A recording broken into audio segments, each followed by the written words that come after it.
1. How worry moves in, how it grows, and why it needs to go. When Elizabeth and her mom arrive at the office for their first appointment, they both look tired. Elizabeth hasn't been sleeping well, and she's keeping her parents awake with her nightly worries. In order to call it a night, she demands that they have long conversations about what happened during the day and what might happen tomorrow.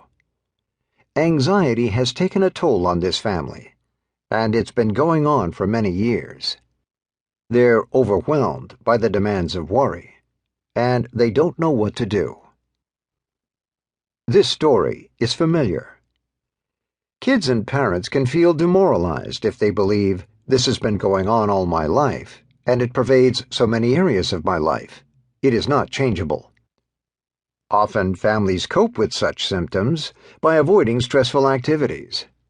While backing away helps everyone be temporarily more relaxed, life overall becomes far too constricted. Anxiety is a curious thing, because it has figured out how to be overwhelming and simple at the same time. When you start learning about anxiety, you have a lot to sort through. Anxiety disorders come in several different classifications, and thousands of pages of research can help us understand where it comes from, what it does, and how it is best treated. But when you're in the middle of it, it feels huge and twisted, like a maze with high walls and tricky dead ends.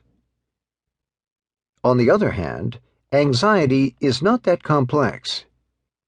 When you take a few steps back and look at the whole picture, the tactics of worry are often surprisingly easy to understand.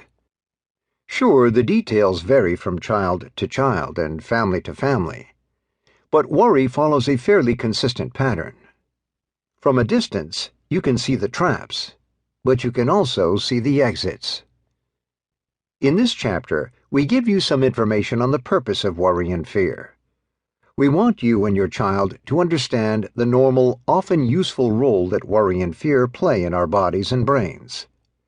Then we differentiate between normal and problematic worry.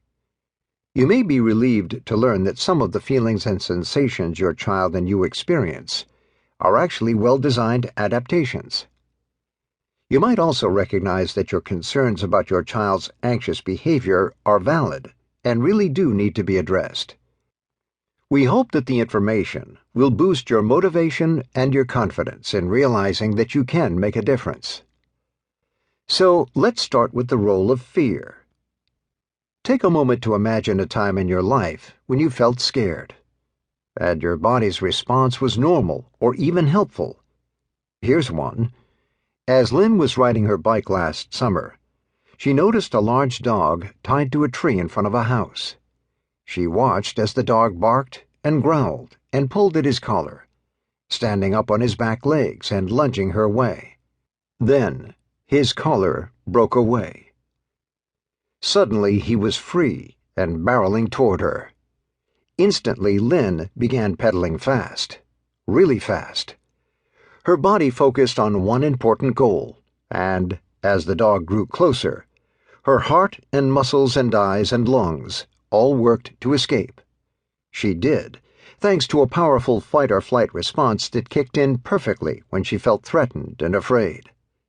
Our fight-or-flight response is here to protect us, just as it protected Lynn from that dog, and it comes with a set of major changes within the body. Blood sugar level increases. Pupils dilate. Sweat glands perspire. Heart rate increases. Muscles tense.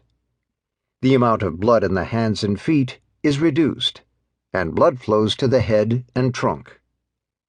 These normal, healthy, life-saving changes occur in the body's physiology, produced by communication from the brain to the autonomic nervous system, the endocrine system, and the motor nerves of the skeletal muscles. When the brain receives word that a crisis is at hand, it flips on this emergency switch, and all systems react simultaneously and instantly. But what if you don't understand why your body is reacting this way? Maybe you think it is wrong or dangerous to have these intense sensations of arousal. Suppose you believe that the challenge in front of you